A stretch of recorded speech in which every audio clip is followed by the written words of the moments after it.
When First Lady Jill Biden attempted to humiliate Burkina Faso's President Ibrahim Traoré on a global stage, the world expected him to be shaken. Instead, what unfolded shocked everyone watching. In this gripping moment, Traoré responded with such calm strength and undeniable presence that the atmosphere shifted instantly.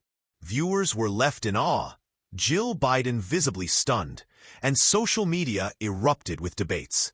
This video captures the full confrontation, the emotional tension in the room, and the shocking twist that no one could have predicted. The air and Rio de Janeiro buzzed with tension as world leaders gathered for the G20 summit. Cameras flashed, translators adjusted their headsets, and the youth education panel prepared to begin. On one side sat Jill Biden, the seasoned former First Lady of the United States, her sharp smile hiding a confidence that seemed unshakable. On the other sat Ibrahim Traoré, only 37, the young and fiery leader of Burkina Faso, known for his bold speeches against colonial powers. The room expected civility, perhaps polite debate. What nobody expected was the storm about to unfold. As Traoré prepared to speak, Jill leaned into her microphone, her voice sweet but laced with condescension. "Your English is charming," she said with a smirk. "But maybe stick to French, Mr. President. It's easier for everyone to understand." The hall gasped. Cameras zoomed in. The insult wasn't subtle. It was sharp, public, and designed to humiliate. Traoré paused, his eyes steady, his hands folded. For a moment, it seemed the insult might land. The silence in the room was heavy, the audience waiting to see if the young leader would falter. But Traoré simply smiled. Something was coming. A ripple of discomfort spread across the delegates. Some whispered, others shook their heads in disbelief. Jill Biden had spoken with the confidence of someone certain of applause, but instead she found herself staring at puzzled, uneasy faces. Even the moderators froze, unsure of how to proceed. Traoré finally adjusted his microphone. His calmness was striking, his posture unshaken. Then, with deliberate ease, he began to speak in English. His voice carried not only clarity but conviction. "Madam," he said softly, "I learned from your husband's gaffes that humiliation is a poor teacher." The room went dead silent. Jill blinked, stunned, her smile faltering. Traoré leaned forward, his voice growing stronger. "But sovereignty is eternal." The words landed like thunder. Delegates sat straighter, realizing they were witnessing history. Jill tried to interject, but the momentum had shifted. Traoré's confidence filled the room. Without raising his voice, he quoted Thomas Sankara, "We must dare to invent the future." And then it happened. The first claps, hesitant at first, then louder, rolling across the hall until the entire audience was on their feet. The sound of applause thundered through the conference hall. Delegates from Africa, Asia, and even parts of Europe rose to their feet, clapping and cheering. Cameras captured every moment. The young African president standing tall, the seasoned First Lady visibly rattled, her smirk gone. On social media, the clip spread like wildfire. Within minutes, hashtags began trending. Traoré owns Biden, sovereignty eternal, and new voice of Africa. Journalists rushed to their phones, typing headlines they knew would dominate the news cycle. Jill Biden sat frozen, her attempt at humiliation boomeranging in front of millions. She leaned back, forcing a smile, but her eyes betrayed her discomfort. Traoré, on the other hand, didn't bask in the applause. He simply raised his hand, signaling for silence.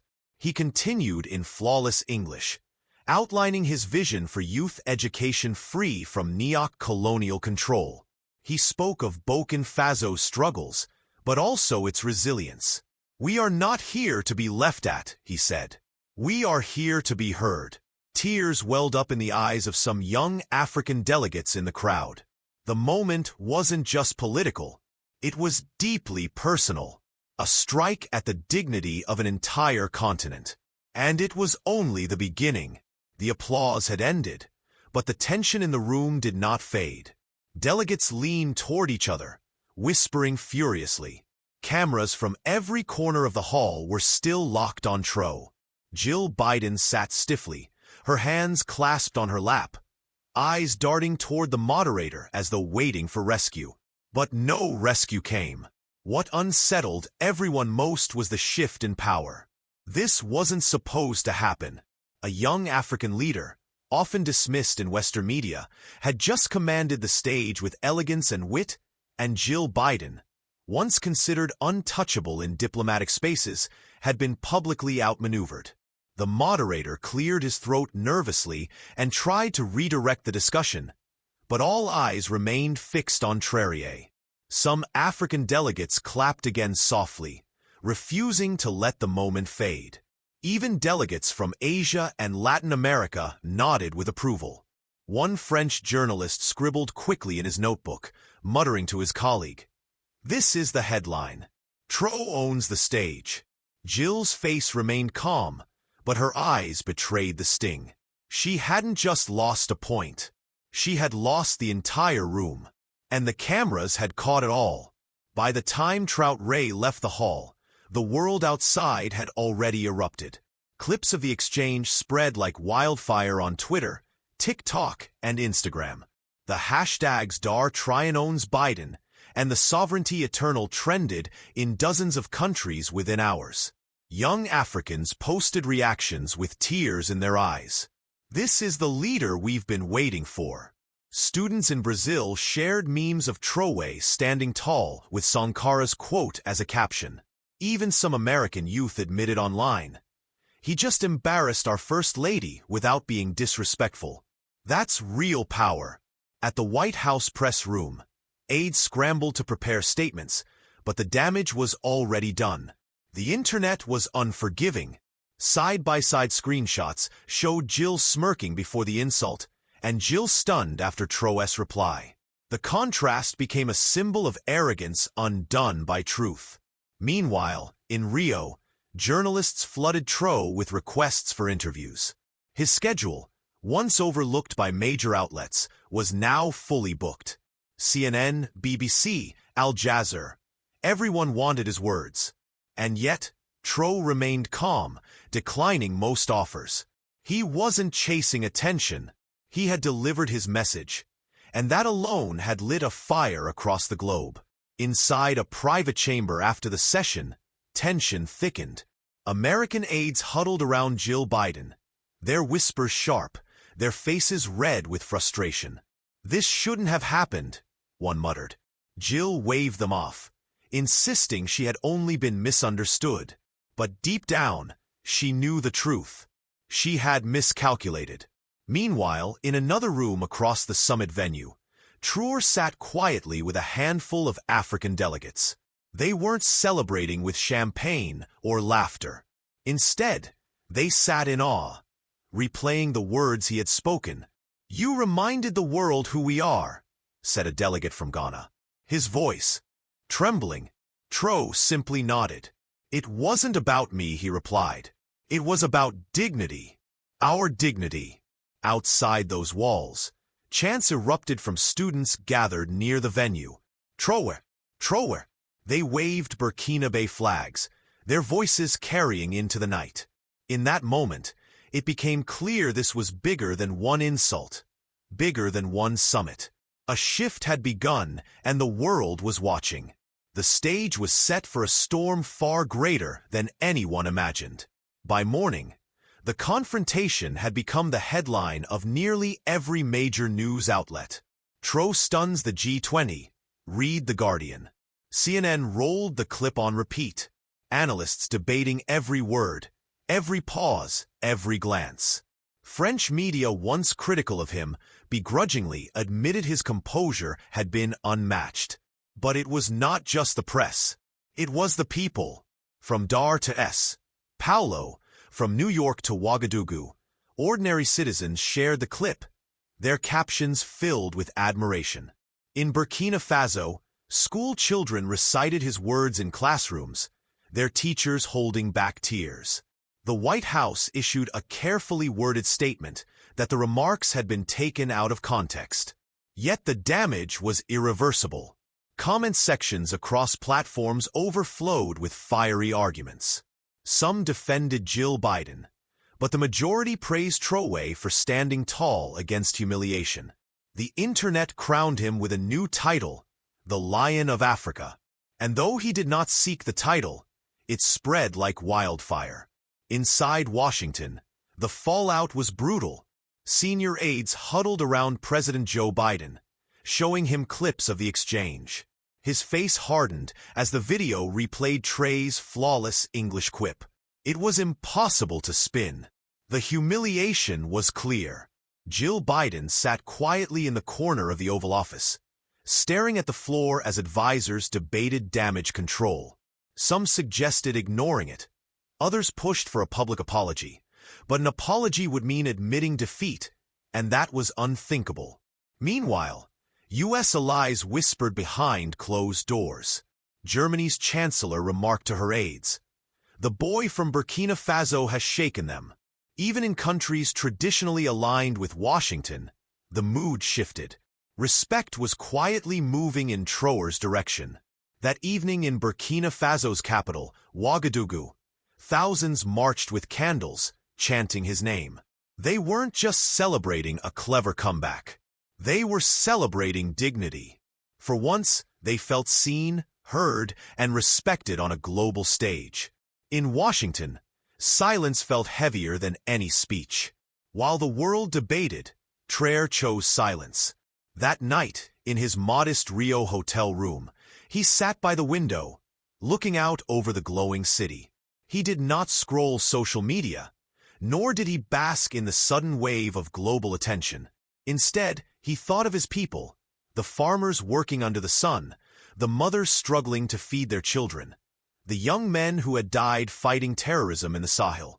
He whispered Sankura's words again, "We must dare to invent the future." His aides urged him to give interviews, but he shook his head. "This isn't about going viral," he said. "It's about showing that no one can belittle us anymore." On the desk beside him lay a notebook filled with scribbles, plans for schools, for clean water, for youth training. That was his battlefield, not the stage lights of the G20. Yet deep down he knew this moment was bigger than himself. Something irreversible had been set in motion, and the world, whether ready or not, would have to face it. The calm before the storm was still lingering. That night in her suite in Rio, Jill Biden couldn't sleep. The applause for Traoré kept echoing in her head like a drum beat. Every time she closed her eyes, she saw the delegates rising to their feet, clapping for him, not her. She replayed her words, charming but limited, and realized how cruel they had sounded on camera. What she intended as a joke had now become a global humiliation. Her advisors urged her to move on, but the comments online were merciless. Memes painted her as a symbol of arrogance, while Traoré's calm reply was celebrated as wisdom. For the first time in years, Jill felt powerless in the face of public opinion. She picked up her phone, scrolling through headlines. One in bold letters struck her deeply. A 37-year-old African leader just taught the West a lesson in dignity. She dropped the phone on the bed and buried her face in her hands. What scared her most wasn't the embarrassment. It was the undeniable respect Traoré had won in a single moment. She had underestimated him, and now the entire world knew it. Across continents, the younger generation lit up the internet. In Burkina Faso, students filled the streets with handmade posters. "Sovereignty is eternal." In Nigeria, campus groups organized debates on African independence, all sparked by Traoré's stand.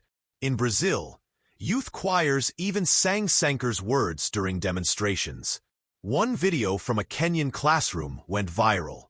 A young boy no older than 12 stood before his classmates and repeated Traoré's line in broken but determined English. "Humiliation is a poor teacher, but sovereignty is eternal." The children clapped, their teacher wiping tears. In Europe and the US, African diaspora communities felt a surge of pride. For too long, they had carried the sting of disrespect, but now they felt vindicated. Traoré's moment wasn't just political. It was emotional, spiritual. The global media called it the youth quake of the G20. But in the midst of the excitement, whispers of concern also grew. Could such bold defiance strain international relations? Would Traoré face backlash behind the scenes?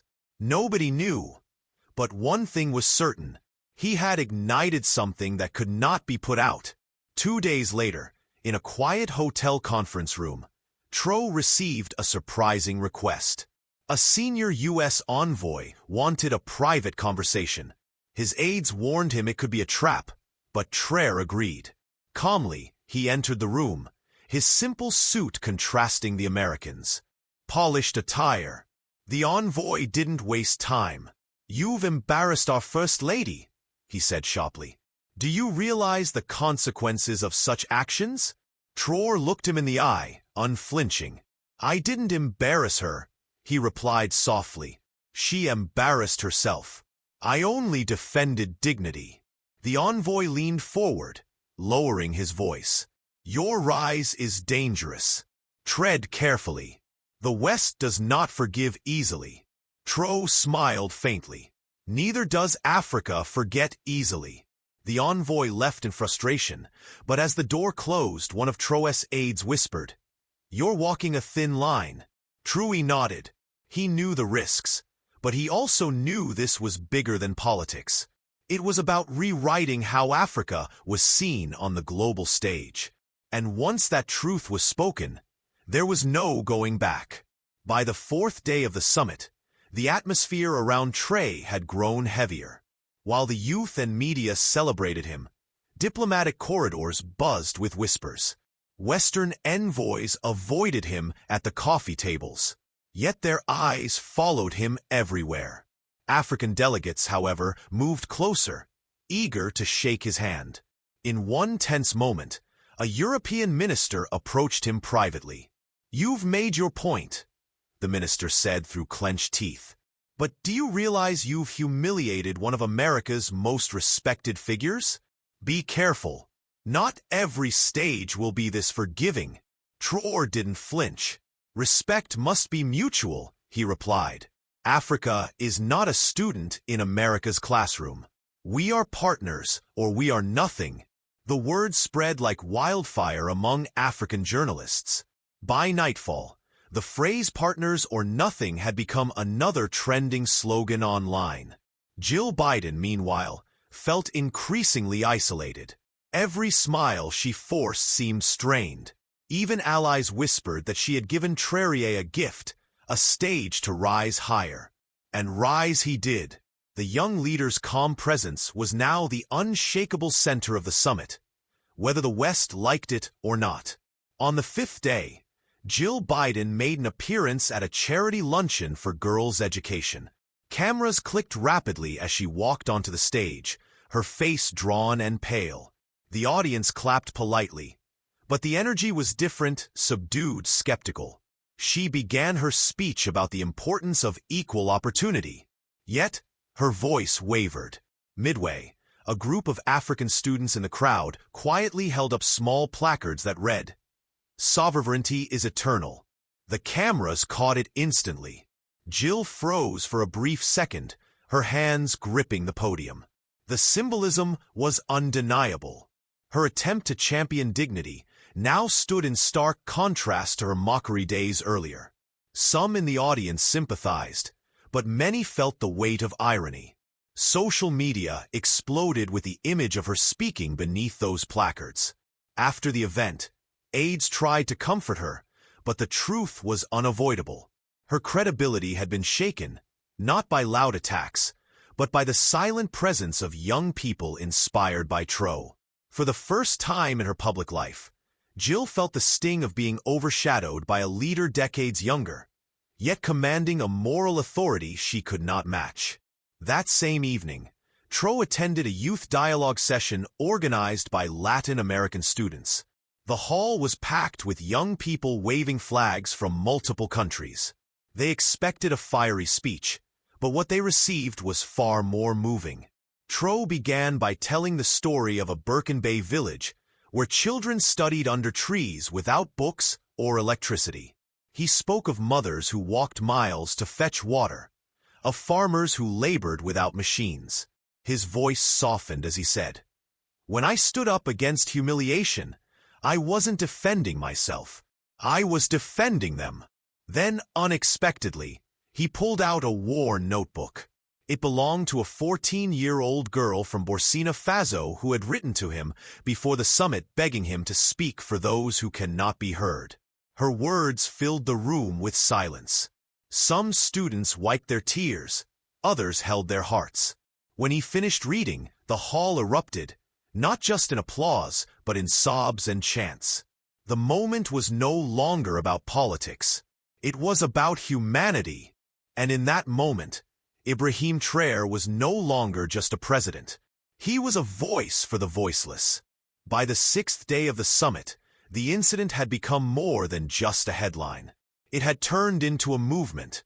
Everywhere Traoré went, students, journalists, and even some fellow leaders stopped to shake his hand or snap a photo. The G20, usually dominated by Western voices, suddenly revolved around the young African president.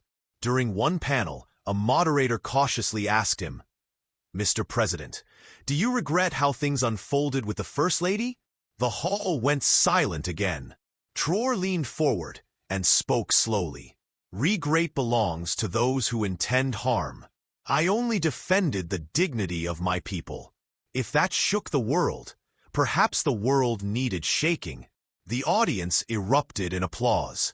Jill Biden, seated in the front row, shifted uncomfortably.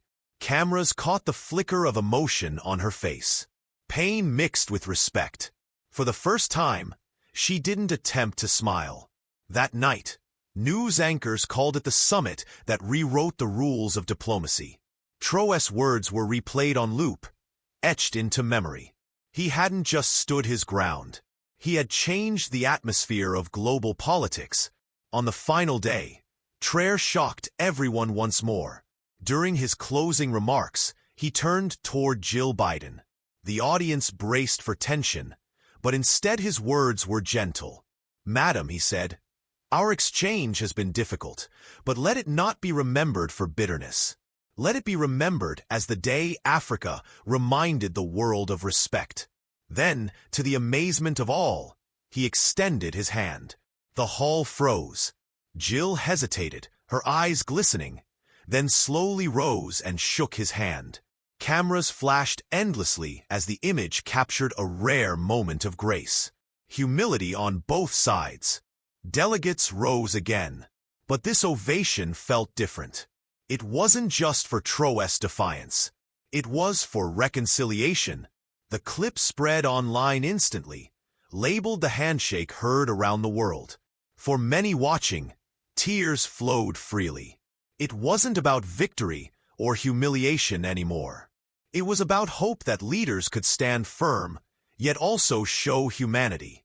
Traoré left the hall not as the young man who defended himself, but as a statesman who carried both courage and forgiveness. Back in Ouagadougou, crowds filled the streets awaiting Traoré's return. Young and old carried banners of Sankar's quotes, their eyes shining with pride. When he landed, mothers ululated, fathers wept openly, and children waved flags with joy. One grandmother in the crowd whispered, "He gave us back our dignity." Another young boy shouted, "Traoré is our voice." The emotion was overwhelming. Across the globe, people who had never cared about Burkina Faso before now repeated his words. Even in America, some commentators admitted that Traoré had reminded the world of values deeper than politics, truth, respect, and humanity. Jill Biden, though humiliated, was now seen differently too. Her handshake had shown vulnerability, and in that, a small measure of redemption. For Traoré, it was never about a viral clip. It was about history, about Africa finally being treated as equal on the global stage. And in 1 week, he had written a chapter that would never be forgotten. Dear viewers, if this story has touched your heart, if it made you cry, if it made you proud, if it reminded you of the power of dignity, then don't just watch in silence. Smash that like button, hit subscribe, and most importantly,